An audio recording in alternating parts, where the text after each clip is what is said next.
eclesiásticas de rango inferior e dependentes dos mosteiros. Neste caso concreto, a granxa de Belesar dependería do mosteiro de Olla. Lembremos que este mosteiro estivo moi ben protexido polos reis de España e Portugal, conseguindo moitos privilexios e ampla xurisdicción señorial durante a Idade Media en todo o litoral, polo interior e ata Portugal. Engadir, ademais, que case todos os mosteiros algo importantes tiñan as súas granxas, que tendo ao frente un monxe labrego ou magíster, ocuparíase de subministrar produtos agropecuarios aos seus respectivos cenobios ou incluso de comerciar con eles. Estas granxas eran, por outra parte, distintas dos prioratos. Temos un priorato en Panxón, no barrio do Quinteiro, xa que, mentres nos prioratos só residían monxes, nas granxas vivían tamén vasalos do señorío do mosteiro, que eran orientados no cultivo dos produtos e que as atendían. Eran, polo tanto, explotacións agrarias formadas por muiños, lagares, cobertizos, cortes para o gando e incluso capela, xa que en determinadas épocas tamén eran vivenda dos monxes e de aquí o dereito que lle competía a ter capela independente da igrexa parroquial. Ademais desta granxa de Belesar, atribúeselle o mosteiro de Olla a outra granxa, tamén recollida como nome de lugar, no concello veciño de Tomiño, na parroquia de Vilameán, que en algúns documentos aparece como a granxa de San Bieito. En canto ao outro nome que nos solicitas, coñecido como o lugar do rei, repetido máis veces no Valmiñor, lémbrome, por exemplo, da Terra do Rei, en Couso, temos que remontarnos ás doazóns reais e as dependencias xurisdiccionais moi frecuentes na Galicia entre os séculos XI e XIII. No Valmiñor tamén temos moitas desas doazóns reais. Lémbrome a do rei Afonso VII no século XII, as relixiosas da Orde de San Bieito para edificar un mosteiro no lugar que dende aquela se coñece por Donas, ou a de Fernando II, o obispado de Tui en Borreiros e tantas outras. Así se documentan, por tanto, en 1140 as doazóns reais en Belesar e Baíña, o mosteiro de Olla. Noutros casos, como a Carballeira do Rei, a Fraga do Rei, temos en Baíña a Devesa do Rei, as determinacións reais obedecen a pragmáticas reais anteriores tamén ao século XV, nas que mandaban plantar aciñeiras, carballos ou piñeiros nos montes e salgueiros, olmeiros e outras árbores nas ribeiras, para que houbese suficiente abastecemento de leña e madeira, dispoñéndose ademais que esas árbores non se cortasen polo pé, senón polas ramas, deixando nelas forca e pendón, é dicir, dúas polas principais. Lembremos tamén neste aspecto que Galicia foi unha das principais fontes de aprovisionamento da madeira necesaria para a Mariña Real da época. E xa nos temos que despedir. Seguimos quedando en débeda coa nosa amiga de Belesar e co camiño da Bouza Levada e, por suposto, con todos os amantes dos nomes ata o próximo programa. Que teñan moi bo día. Bueno, pois xa o outono camiña con paso firme cara ao inverno. Os días xa son máis pequenos, escuros e fríos. As nosas casas convértense no cálido lugar para un cómodo refuxio, no que a lectura quizáis pode ser un placer alternativo. Un saúdo e atoparémonos o próximo xoves no 100.3 do dial.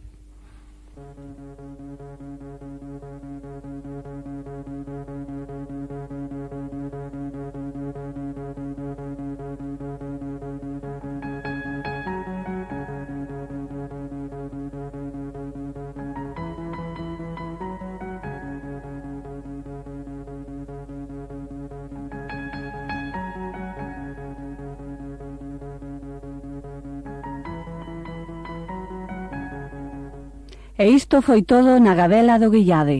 Agardámosvos o vindeiro xoves.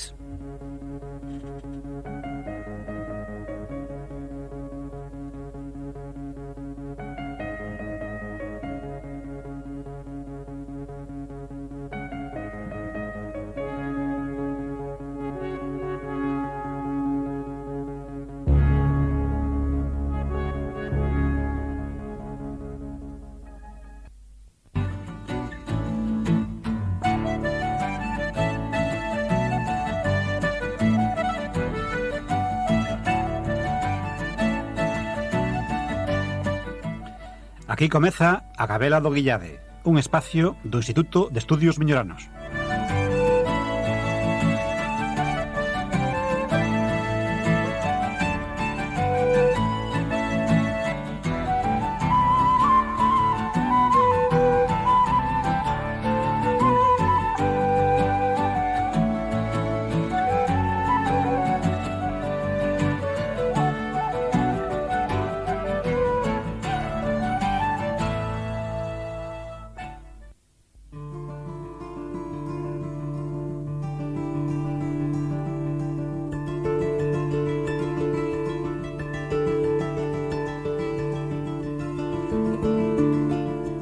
Hai un val cara ao sur, ao pé do Galiñeiro, sucado por un río pequeno e non irado. Un río de xunqueira, de esteiro e, case a fin, lagoa litoral aberta ás duras ondas. Chegaba sempre ao val tras días de cansazo, procurando sedenta estancias perfumadas, con pases pianísimos, a luz inesgotable. Chegaba en plena noite despois de longos días, e non achaba xa a rosa que no inverno nacera no xardín tan alta e silenciosa. Pensaba entón no río, que nacera tan calmo, que fora tan pequeno ao lado dos muiños, e que ao chegar ao mar se tornara furioso, batendo violentísimo sobre o confín das rías.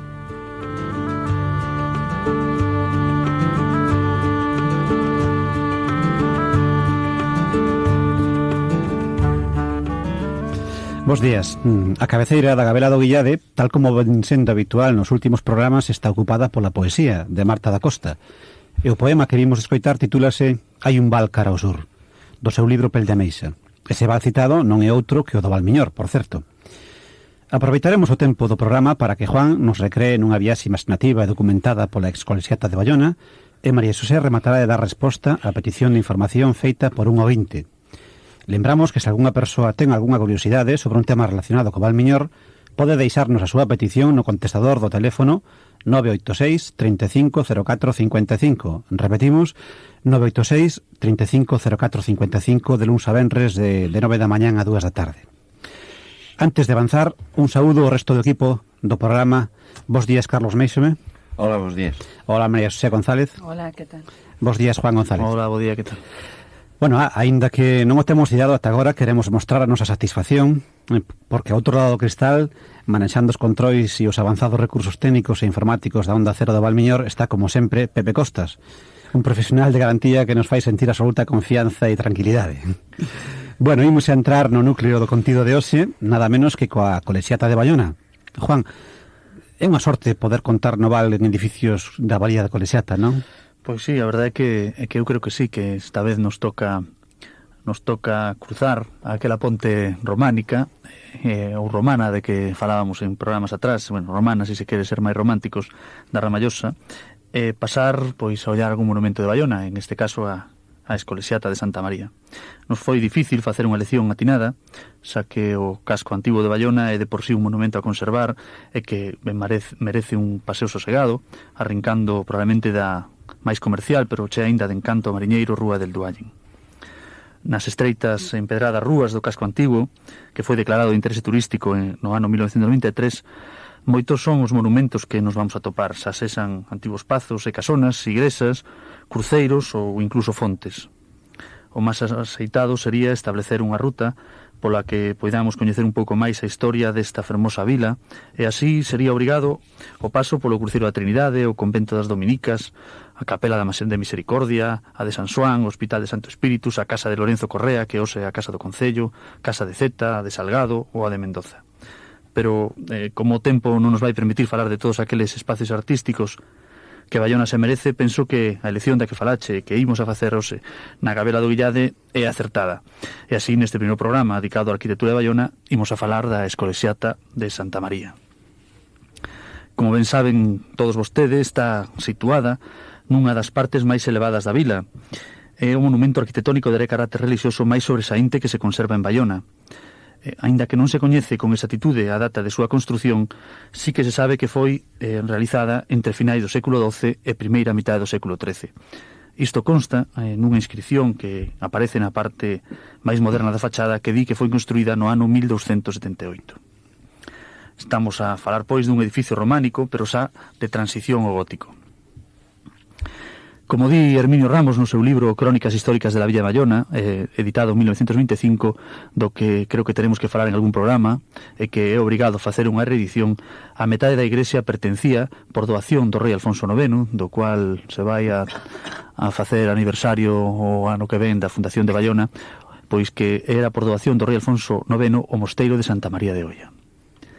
Xa o bispo de Tui, don Pedro Beltrán, nun sínodo que se celebrara no ano 1492, di da colexiata en aquel momento. Y nos, visto y considerado todo lo susodicho, y que la iglesia de Bayona fue siempre buen servida y es la más principal iglesia que hay en el dicho nuestro obispado después de la nuestra iglesia catedral. Cando a noble e leal vila de Bayona era rica, os actos religiosos que celebrábanse na colexiata eran de gran magnificencia, sigue contándonos don Herminio Ramos. Os gremios e as cofradías, cas súas insignias e os seus típicos trases, daban a estas ceremonias o efecto dunha gran catedral. No seu altar, por exemplo, predicou San Pedro González Telmo o Fray Diego de Cádiz, e había por aquel entón fundadas máis de 900 misas cantadas e rezadas na colexiata. Pero claro, non todo foron boas épocas, e por edificio tamén pasaron malos anos, como pasou a finais do século XVI, que estaba sen ornamentos, e os que tiña estaban vellos e consumidos. Non tiña mantéis, e servíase cunha cruz de pau, porque a que tiña de prata levaran a aumentar facia 8 anos, e dende aquela non se poido recuperar por non ter cartos para pagarlle o seu traballo plateiro. Así mesmo a campá maior quebrouse, e durante 2 anos táñense os oficios ca campá rachada. Por aquela pediuse ao monarca o arreglo, é un arreglo que era completamente necesario, porque ademais Bayona dispuña de un moi bo porto, no que se contrataba carga e descarga de mercadurías provintes de Francia, de Flandes, de Alemania, de Inglaterra ou de Irlanda. Era convinte que os forasteiros non viran tanta falta, nin que pensaran que non se sirve en Bayona o culto divino ca autoridade e decencia necesarias. Como xa falamos un pouco así por enriba de historia, quería dicir que arquitectónicamente, onde aquí estou un pouco engorroso, pois ten unha bóveda de canón apuntada, con 3 capelas rectangulares, que a cuberta das naves é de madeira, que a bóveda principal se sostén en 5 arcos apuntados. He de destacar que no interior da igrexa hai moitísimas figuras e marcas de canteiros que me parece que calqueira que se acerque por a iglesia por a escolexiata de Santa María, pois realmente vai apreciar a cantidad de marcas que aparecen nas súas paredes. Bueno, aparecen tamén escudos nobiliarios cas armas dos Mendozas, un San Lorenzo, un agrade, un coello, unha ardilla, diversos pasaros, caras humáns, un libro con unha copa enroscada en el, unha serpe, un montón de esculturas no interior da igrexa que tamén van a facer, pois, bueno, as delicias de quen poda ir a ollala. Ten tamén un gran rosetón cunha abrideira polícroma sobre a porta principal que proporciona ao interior unha iluminación difusa, elevada, que invita ao recollemento. Bueno, na portada o mismo, ten unha portada con cabezas de touro, de cabra, por último, casi dentro de o que é arquitectura, pois quería destacar a cornisa exterior, que está por debaixo do tellado, donde aparecen figuras, os canecillos, que son figuras grotescas e monstruosas, que seguro que tamén quen se acerque por aí pois valle sorprender un pouco, moitas veces ni siquiera se fijou en elas. Temos moitas cousas que falar, podemos falar de cando se restaurou o 28 de marzo de 1726, ás 3 da tarde acabouse de restaurar o altar maior, que non tivo o empaque necesario, entón hubo que chamar a un novo arquitecto, a un novo escultor, para que pusera unha gloria con nubes, serafíns, rayos transparentes e imaxes de diferentes santos como San Xosé, San Antón de Padua, San Francisco de Asís ou San Jacinto. Para rematar, decir que a igrexa de Santa María está rodeada, seguramente que quen se acerque por ali vai a sorprenderlle que está rodeada de 11 cruceiros. Estos cruceiros estaban por toda a vila distribuídos e foron trasladados ao atrio no ano 1841. En fronte desta igrexa e formando un fermoso conxunto onde se celebra a festa de San Cosme e San Damián está a capela de Santa Liberata, construída entre os anos 1695 e 1601 nuns terreos que adquiriu o Concello de Bayona o Mosteiro de Oia, denominados as Veigas do Aral. Dela falaremos en outro programa. Xa só me queda rematar este obrigado paseo por un templo especialmente fermoso tanto no seu exterior como no seu interior e invitar a todos aqueles miñoranos e visitantes que perdan un pouco de seu tempo disfrutando cun monumento tan emblemático e cheo de grandeza como a escolexiata de Santa María de Bayona. E nada máis, creo que está casi todo sobre a escolexiata.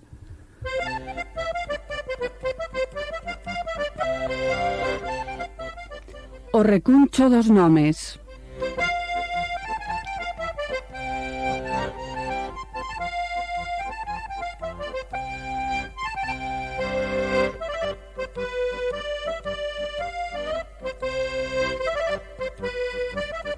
Bueno, María Xosé, temos aínda algo por aí adicado a esa amable ointe que nos pediu información, non? Sí, exactamente. En primeiro lugar, bo día a todos os ointes.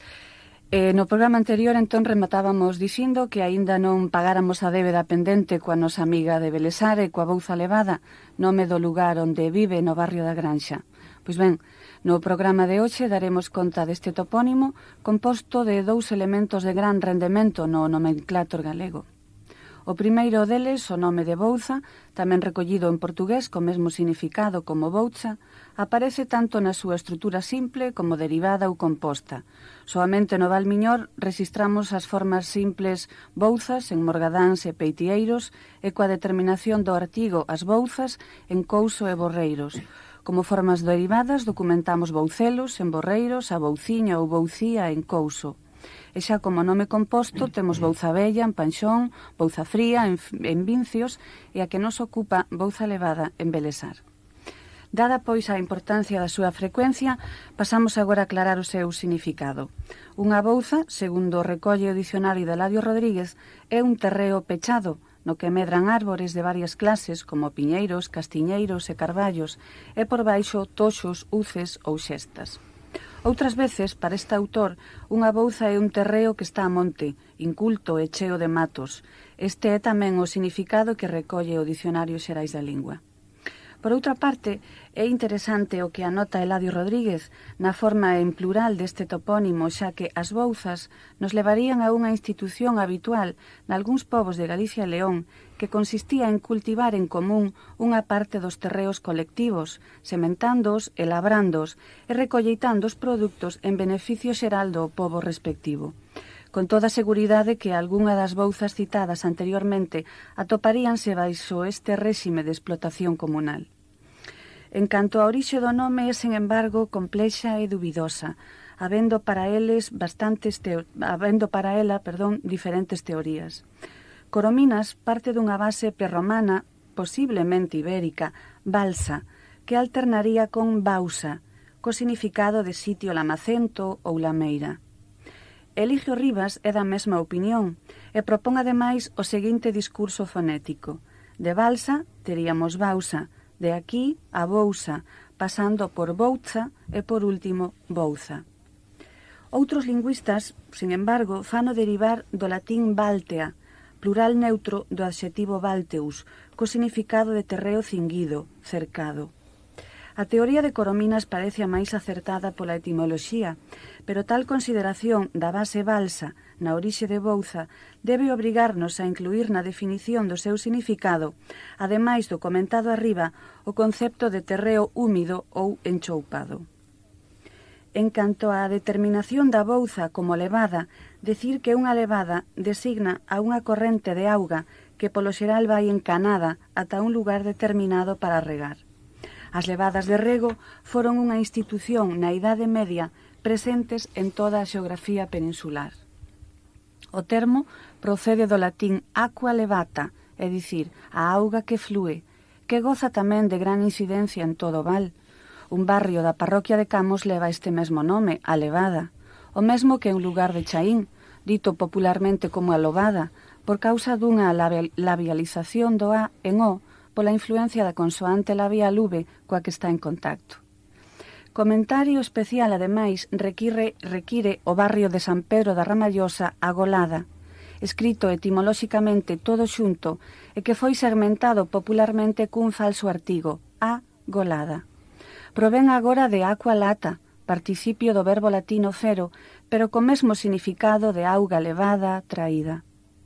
Concluindo e centrándonos no nome que nos solicitaba María Xosé Bravo desde Belesar, a bouza levada sería, por tanto, aquel lugar acoutado no que medrarían árbores de diversas especies e que gozaría dunha corrente artificial de auga que, procedente posiblemente de algunha presa cercana, era levada, conducida ata tal bouza para regar.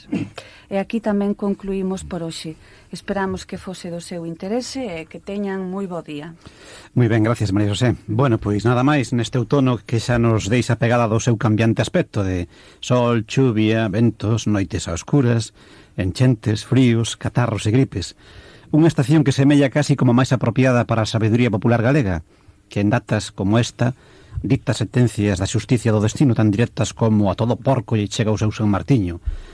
Unha estación que dende o mar e a costa pois perde o seu protagonismo nesta época que se recupera no rural e na aldea, onde nos volvemos cara ao reencontro familiar, cara a volta ao pasado, o respeto cara aos nosos difuntos, con tarefas tan ancestrais como a matanza do porco, a proba do viño novo, ou os magostos, ou por que non, todo xunto. Di o refraneiro popular: despois do San Martiño, deixa agua e bebo viño. Ou tamén este outro máis comedido e prudente: do bo viño, bota un traguiño polo San Martiño. Bueno, xa en moitos lugares, nos colexios, nos institutos, tamén se aproveita para facer dos magostos unha festa, quizáis máis propia do interior de Galicia, pero que temos incorporado nas zonas de costa e mesmo nas cidades. Coa castaña, ese produto que serviu de acompañamento noutra hora pois a chourizos, a touciños, a navizas, antes da chegada da relativamente reciente pataca desde América, non? Produto que primeiramente se utilizou como alimento de animais e que non comeza a ser dedicado á alimentación a pataca, pois a alimentación humana, me refiro, hasta 1768. O castiñeiro tuvo unha gran importancia económica destacadísima en Galicia, especialmente pois na Idade Media, nos dominios monacais, nos conventos, situados en lugares tan imponentes como inhóspitos, onde eles sementaron grandes extensións desta árbore de longa vida. Unha árbore que a medida que acumula séculos vai abrindo o seu toro nos seus catuverios, tamén chamados caracochas, para servir en ocasións de refuxio das inclemencias do tempo a pastores, errantes co seu gando, ou a burideiros e xoguetóns rapaces que mesmo fan lume no interior das caracochas para quentarse. Ben, xa está ben de falar de castañas por hoxe, e o tempo de pasarlle a quenda a outro sentido, o gusto. E lembren a sabiduría popular: con castañas asadas e sardiñas salgadas non hai viño ruín. Por último, outro vello sabio consello: fíate das castañas asadas que se estoupan irán cha cara. Ata xoves que ven.